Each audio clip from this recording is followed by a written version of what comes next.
I don't know how scientifically sound this is, so just stay with me. Neurodivergent people don't have one brain or one mind. I believe that our brain is actually broken up into our mind is broken up into three organs that is shared intelligence, and we have to be able to serve all three of those and regulate them in unison as a means of accessing our unique traits, or at least whatever kind of unique aspect that we can connect to. Those three minds that we have are the brain, the heart, and your intestine. I don't know how right I am about this, and I'm not about to go research before I finish this video, so I apologize if I'm just making shit up. But I'm pretty sure each of those places in the body have neurons. It's interesting, isn't it? Not just to say oh, there's brain matter in all these different areas of your body, so maybe it's just a bunch of brains. But what I think, and I've included this into my No Contact Narcissist free course if you want to check it out on my YouTube. But the three types of intelligence, or the three types of minds, I guess, and how they engage and express themselves, the brain, that's your intelligence. But because we are living under the mercy of, again, colonizers who don't appreciate humanity for its complexity, they think this is the only brain because it's just the central nervous system. Okay, that's our main source of intelligence, at least from what we can track externally. But the other two forms of mind, the one in the heart and the one in the gut, I feel engage the body and the soul along with our mind, showing how this is an ecosystem that needs to be supporting itself. And not just, oh, the brain does this, the lung does this, the heart does this, and you just leverage your body for its basic functions. The mind aspect of the heart is your ability to be aware of or to reconnect to your own infinite nature, that which exists beyond your physical body. Your physical body is just the anchor for your infinite nature. So you have basically almost like a homing beacon for your own energy while you're existing in this reality. And you're not just waking up in other people's bodies, waking up everywhere, and really not having an opportunity to track yourself in one life form or one timeline. But that, again, the intelligence of the heart is your ability to not only be aware, but to surrender to your inner infinity. And then also, what I believe in a creative pathway, to share that with the world in some way, shape, or form. It could be through service. It could be through kindness. It could be through just the way that you exist. It could be through how you your charity. But that's going to be a journey that you have to go on. And then the next form, or the final form, is the mind that's in your gut. And I believe that type of intelligence is your intuition.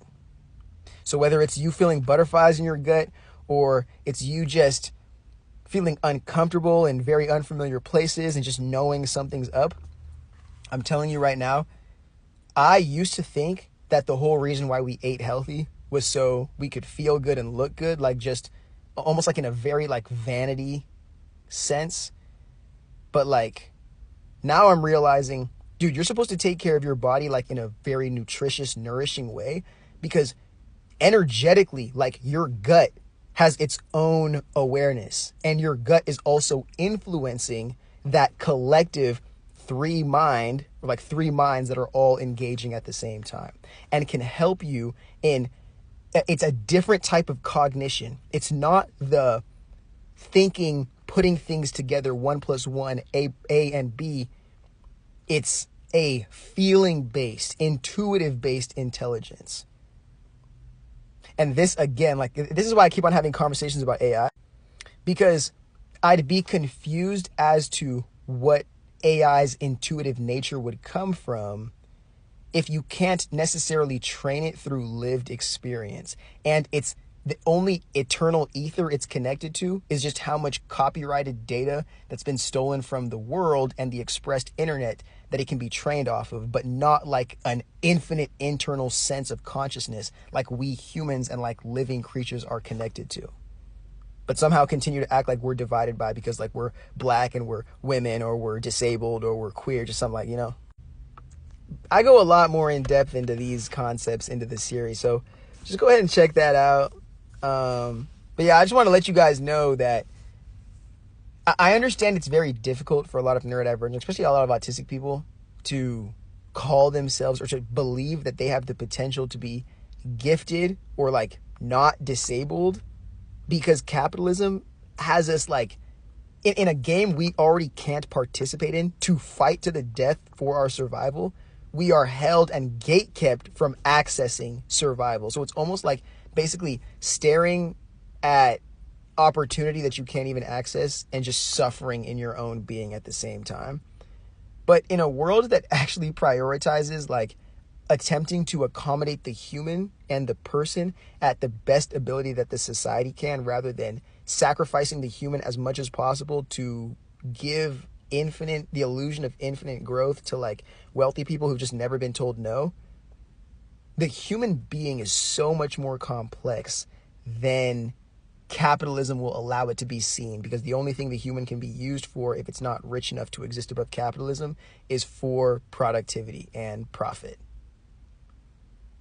But when you're looking at the human being as an instrument, like a divinely created instrument that is here to learn, to engage, and is capable of so much more, especially when not only given basic accommodations or forced to like scrap for survival, but really fully accommodated, but also fully accommodated and fully allowed to fully invest itself without fear of that survival being threatened around them or held over their head.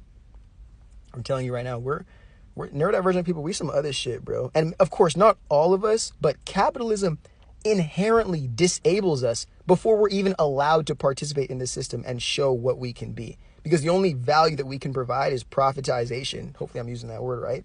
And it's not. And the masters of our society, at least as of late, have been getting away with selling us lies and hopes and dreams in exchange for our actual reality. But our disabledness is a sign of how unequal and how shitty this society and how poorly allocated the resources of this society are.